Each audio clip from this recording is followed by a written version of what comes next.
Hello guys, how you are all doing? So guys, today we are going to see the second step of Matsyasana as we see in the last video. तो आज हम अब दूसरा step देखेंगे। अब हम जानते हैं कि इसे करना कैसे है। और गाइस उससे पहले एक चीज़, आप सभी घर पर रहिए, सुरक्षित रहिए और योग कीजिए जिससे आपकी इम्यून पावर बढ़े और आपकी जो बीमारियों से लड़ने की क्षमता है वो भी आपकी तेज़ हो जाए। तो आइए देखते हैं इसे सबसे पहले करना कैसे। सबसे पहले हम नीचे लेट जाएंगे। ये देखिए, अपने हाथों का रुख नीचे की तरफ रहेगा। अब अपने पैरों को घुटनों से मोड़ेंगे और अपने ग्लूट्स के पास में लेके आएंगे। ये देखिए, अब हम इसी पोजीशन में पद्मासन के अंदर जाएंगे। ये देखिए, एक पैर लेंगे, फिर अपनी थाई के ऊपर दूसरा पैर लेंगे और फिर दूसरी थाई के ऊपर। अब इसे धीरे धीरे नीचे टेकेंगे। अपने हाथ यूं नीचे की तरफ रहेंगे।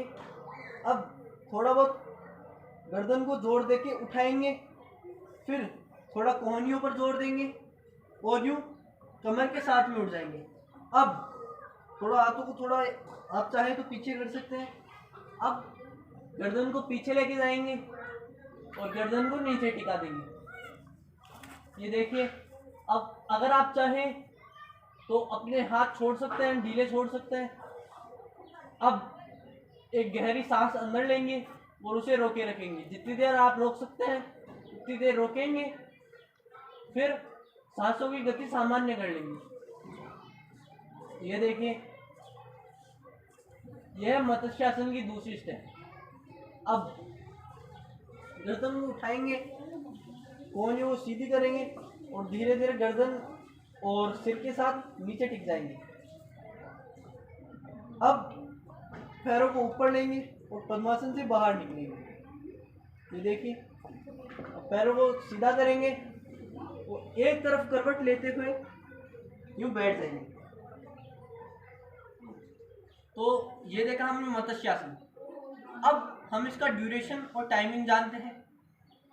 तो इसका ड्यूरेशन कुछ यूं रहेगा, आप इसे 3 से 4 बार तक कर सकते हैं और अगर आप एक बार में करना चाहें तो इसे 30 सेकंड से लेकर 2 मिनट तक लगातार कर सकते हैं। ये हमने ड्यूरेशन जाना। अब जानते हैं हम इसके लाभ।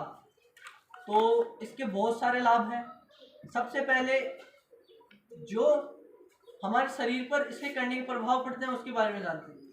इसे करने से हमारे पेट, हमारे चेस्ट, हमारी नेक और हमारी जो रीढ़ की हड्डी है और हमारी जो पीठ है उसके ऊपर खिंचाव आता है। कई लोगों को कमर के अंदर दर्द रहता है तो उनका कमर का दर्द इससे ठीक हो सकता है। साथ में कई लोगों की जो रीढ़ की हड्डी है वो कठोर रहती है, इतनी ज़्यादा लचीली नहीं रहती, तो उसके अंदर लचीलापन आता है और उसका कठोरपन दूर हो जाता है।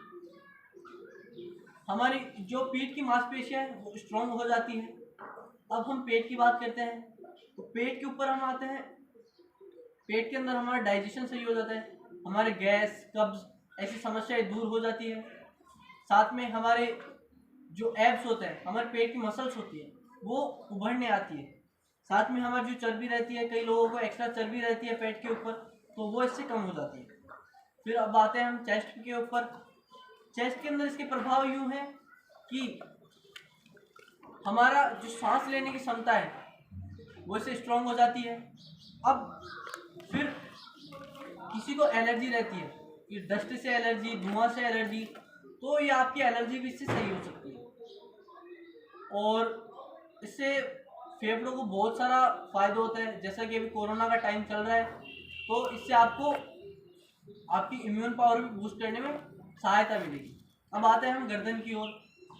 आपकी गर्दन पर खिंचाव आने के कारण आपको जो थोराइड ग्लैंड होती है वो इससे सही हो जाती है। गले के अंदर सूजन, गले के अंदर दर्द, ये और टॉन्सिल्स इससे सही हो जाते हैं। तो ये हो गई गले की बात। अब इससे हमारे जो अपर बॉडी है उसके अंदर सर्कुलेशन बढ़िया हो जाता है। हमारे हार्ट के लिए बहुत ही बढ़िया है ये। हमारे हार्ट के अंदर ब्लड सर्कुलेशन बढ़िया से हो पाता है और वो हमारी बॉडी को बढ़िया तरीके से सर्कुलेट कर पाता है। तो ये हो गए इसके लाभ। इसे आप करने के बाद तुरंत बाद आप हालासन कर सकते हैं, सर्वांगासन कर सकते हैं और पश्चिम उत्तानासन कर सकते हैं, जैसा कि हमने पिछली कई वीडियो के अंदर डाला है। तो योग है हमारे लाभ।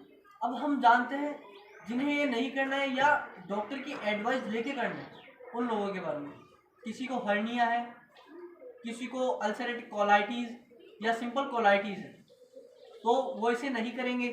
अब जो लोग जिनको पीठ, पेट, चेस्ट और नेक के अंदर कोई भारी समस्या है या भारी दर्द है, वो कृपया करके इसे न करेंगे। So guys, please stay safe and stay home. So thank you guys. Please like, share and subscribe and thank you all.